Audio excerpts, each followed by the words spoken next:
Well, back quicker than we expected for another Necro Overtime. You never know when stories are going to pop up. You never know when updates are going to be available.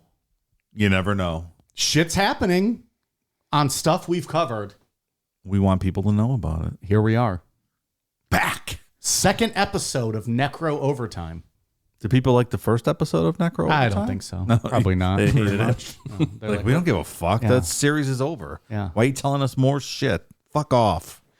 We need, like we were joking off air just before we started, like we need some kind of like breaking news intro or something just to like start the show. It's very weird. Like it's not like a bonus type episode. Right, but right. I don't know. We need something like that Carl Monday one where he was knocking on people's front doors and stuff. That was all like action thriller. Fuck it. Can we just use Carl Monday every time? Can we use that clip? Can he involuntarily endorse this show? I have to work on that for the next one. Hey, Carl, we'll give you $50 to endorse Necronomicon. Okay. So, I don't know. We're back with 3 updates, one of which we just can't keep up with the Epstein case. Like, what the fuck? Yeah. Every time we talk about it, something else is happening. But I think Ian recapped it for us last week. Dave, what updates you got on that one? So JP Morgan Chase has agreed to settle a lawsuit accusing the Wall Street giant of having facilitated Jeffrey Epstein's sex trafficking enterprise. How about that? It's from NBC News. The tentative settlement would resolve a suit that was filed in federal court last year by a woman identified as Jane Doe 1, who claimed the bank turned a, quote, blind eye toward Epstein's conduct. The suit also alleged it didn't comply with federal laws for years while it provided services to him and benefited from his business. One of the lead attorneys for the victims, David Boies, chairman of Boies Schiller Flexner, said the bank agreed to pay $290 million to settle the lawsuit. Damn. How about that? I don't know how many victims are involved in this suit. Chase and the victim's lawyers said in a joint statement, the parties in Jane Doe 1 versus JP Morgan Chase Bank have informed the court that they have reached an agreement in principle to settle the putative class action lawsuit related to Jeffrey Epstein crimes, which is subject to court approval. The parties believe the settlement is in the best interest of all parties, especially the survivors who were the victims of Epstein's terrible abuse, they said. The unnamed woman sued on behalf of a, quote, large number of victims. The judge overseeing the case ruled Monday morning that it could move forward as a class action lawsuit. So then they're like, I think we might want to settle now since they gave him class action status. And if I remember, because I read an article about this, wasn't it a kind of the tie-in was the previous like JP Morgan president was really close to Epstein.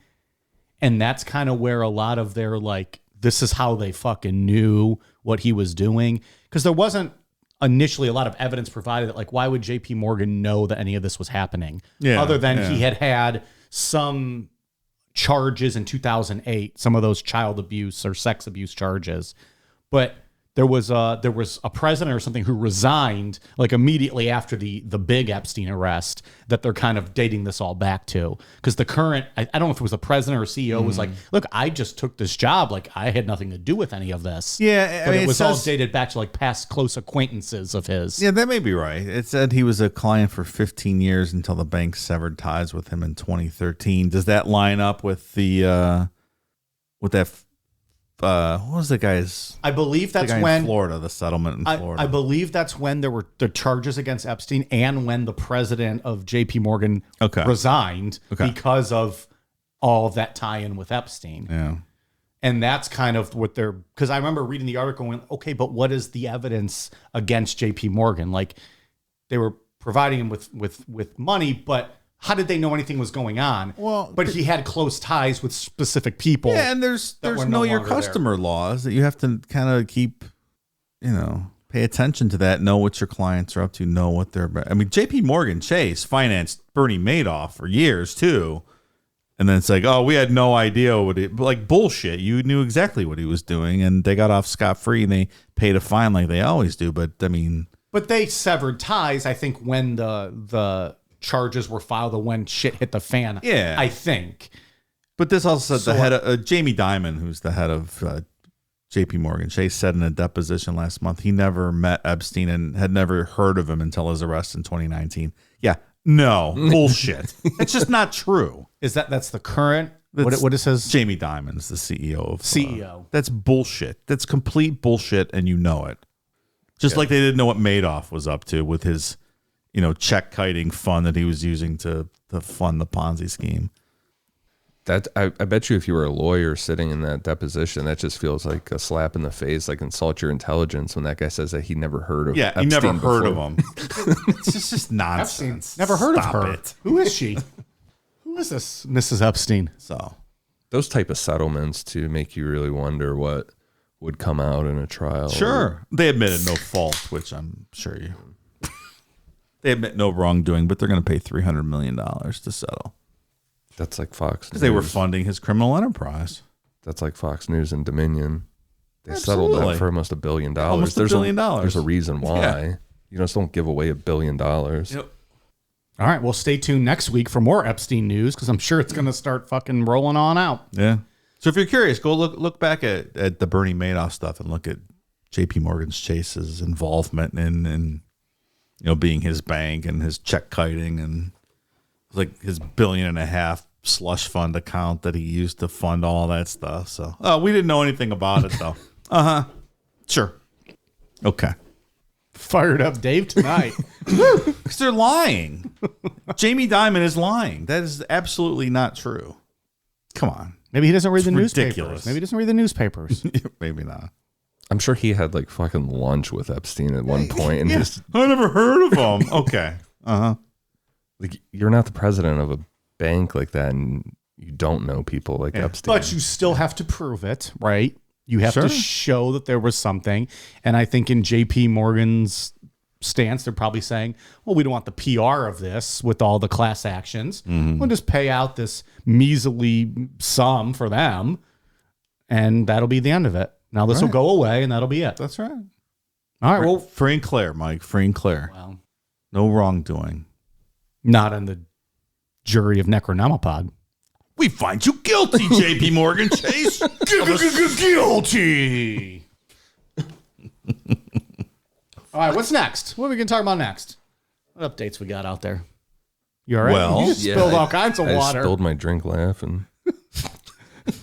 I splurted out of my nose. Well, up next, our friend Ted Kaczynski, the Unabomber, killed himself in prison this week. That was big news. What? I was getting notifications on my phone about I that. know. How long had he been in prison? 25 years. You want to give us a quick recap on the Unabomber and what he was all about? I think one of the biggest things with Ted Kaczynski is how smart he was. When he was in junior high, he tested at having an IQ of 167, which is well above Is that high? genius. Yeah, it's pretty good. Pretty good. You're a pretty big brain fella, ain't you? That fast tracked him to being accepted into Harvard at 16 years old. And even before that, Ted was considered socially awkward, and it got worse for him in Harvard. And I think that happens to a lot of kids that are really smart that fast track. Sure. Because you're not able to build relationships with people because you're a lot younger. And Everyone's going out to get laid, and you're, I don't know, playing Star Wars action figures. yeah. Hulk Hogan action figures for you, Mike. I used to beat those guys up in college, and I was going out to get laid all the time. I would literally be going out to bang their moms, and I'd be like, "Oh, have fun, playing fucking Call of Duty, pussy." You and your big IQ brain. Yeah, enjoy reading your math books and playing Xbox. I'm gonna go fuck your mom. He had it worse, though, because he was 16 at Harvard, and he got thrown into what was later found out to be an MK Ultra psychological study that was going on in Harvard. Dr. Henry Murray was a proven MK Ultra doctor, and Ted sat there for 200 hours in a study where it basically broke down his ego. It just completely broke him down. I think we said this in our series. I don't think it's an excuse for what he did, but I think it's definitely a factor in why he turned out the way he did. But between 1978 and 1995, Ted went on to murder 3 people and severely and permanently injure 23 others by sending bombs, which, people lost arms and hands, everything. he was aiming to fight back against people he believed to be advancing modern technology and the destruction of the environment. Remember, he moved out to a cabin, lived there all alone forever. No running water, no nothing, just out in the middle. Was it Idaho? Was it in Idaho? Somewhere out there. Yeah, he was I don't big remember into where the cabin was exactly. Big into the environment, that we're ruining the planet. He ended up writing a 35,000-page manifesto titled The Industrial Society and Its Future. And that was his undoing in this case. After it was published, his brother got a hold of it and was like, man, this really sounds like what my brother's been saying. I recognize that, Looney Tune. But the most interesting thing about that is the one line, you can't eat your cake and have it too. The saying's supposed to go, you can't have your cake and eat it too. And Ted's brother only knew Ted to say it that way, that kind of reverse way. He was like, oh, fuck, this is my brother. Isn't that wild? And turned him into the FBI. And Have you guys ever had a cake and not eaten it also? I have always found that I could have my cake and I can eat it too. Especially if it's cheesecake. I'm going to run fucking train on that cheesecake. I like cheesecake. Well, it's the best cake, I think. That's the only cake, right, Mike? I think so. I mean, I'm not going to eat like regular cake, like it's pie or it's cheesecake. I do like pie. We've discussed that before. We're pie guys. We're all pie guys. I would just eat all of it, though. Like I like cake. Yeah. Oh, you'll eat all of it. Yeah. Ice cream cake, regular cake. Well, if you're going to have a cake, ice cream. Give me all the cake. Ice cream cake is the way to go. That little cookie, chocolatey cookie thing in the middle. Fuck, man. That's ball game. That's good shit. Dairy Queen has really good ice cream cakes. You don't even need a brazier there to make the ice cream You cake. certainly don't. Don't even have to have it. You certainly They all don't. have the ice cream cakes. Yeah.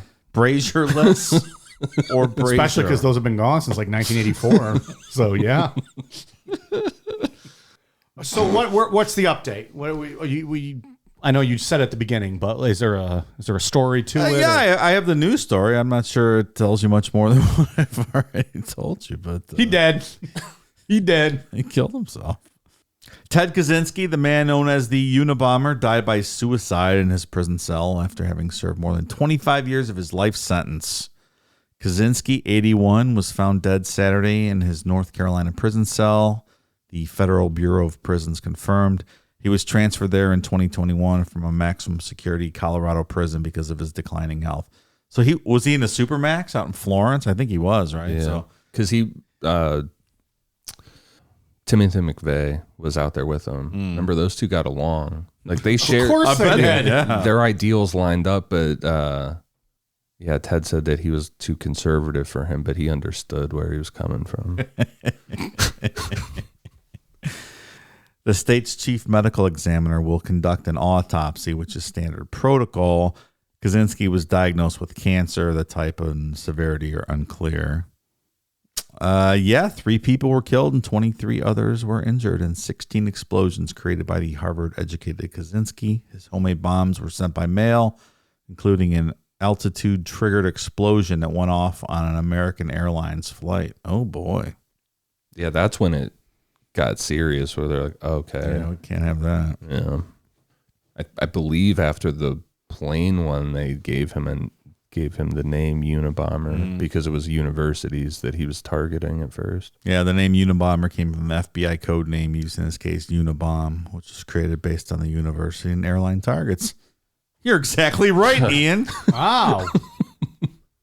You might actually know what you're talking about with some of this stuff.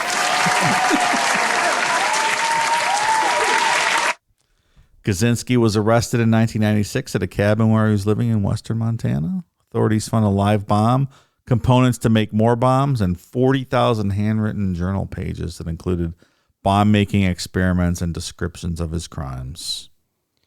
Ted Kaczynski, dead at 81. Was it the pain and suffering of the cancer that he decided to kill himself? Is that Good what did it? question. They've not referenced any sort of suicide note or anything. Like, why all of a sudden, after that long locked up, kill yourself?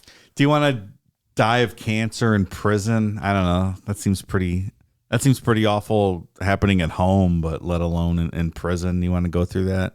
I don't really see any point in that. You're 81. You're in prison.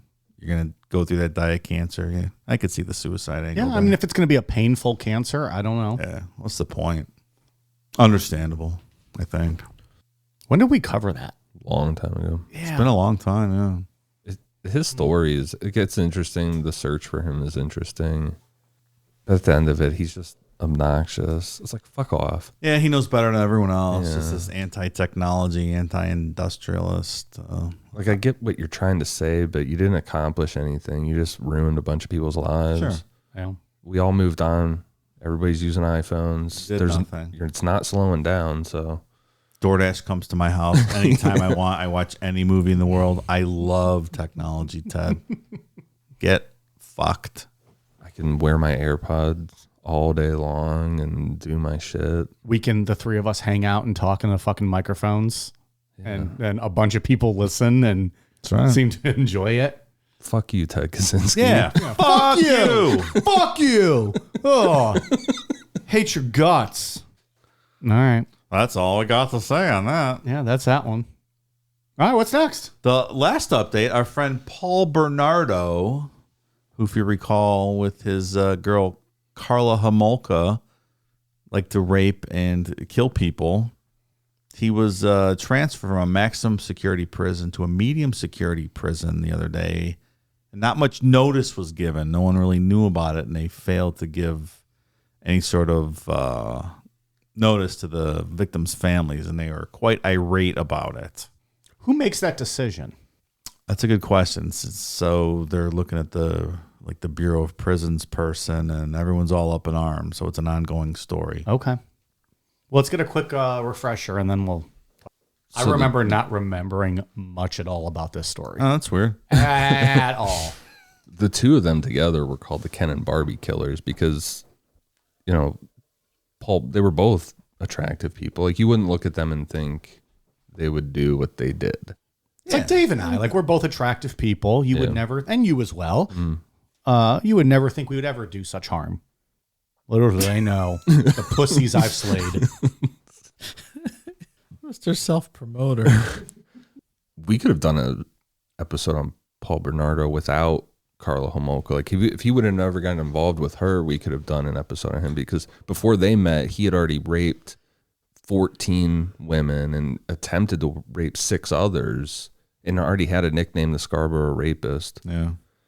Unclear whether she was aware of that or not, right? Or unclear whether she was aware of the extent of that activity. Yeah, but there's proof that she brought, I'd say proof that she brought at least her own sister to Paul as a victim. Yeah. It's like a gift to him, like, this is your birthday present type deal. They killed her. Mm-hmm. Yeah, brutally raped and murdered 3 confirmed girls, 14 to 15 years old, videotaped, or at least audio, but they did have tapes of it. Mike has copies of those. He put them on, showed me on VHS one time. I don't know where he got them. No. Nope. Dark web, probably. Don't have any of that. I think those were burned, if I remember correctly. That sounds right.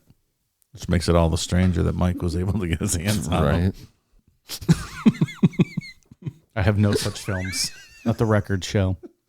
So what are they going to do with them? Send them back? Oh, so yeah. So Carla got out years ago. She's just out there living her best life right now in another identity somewhere in Canada. is she on WikiFeet much as Casey Anthony is on WikiFeet?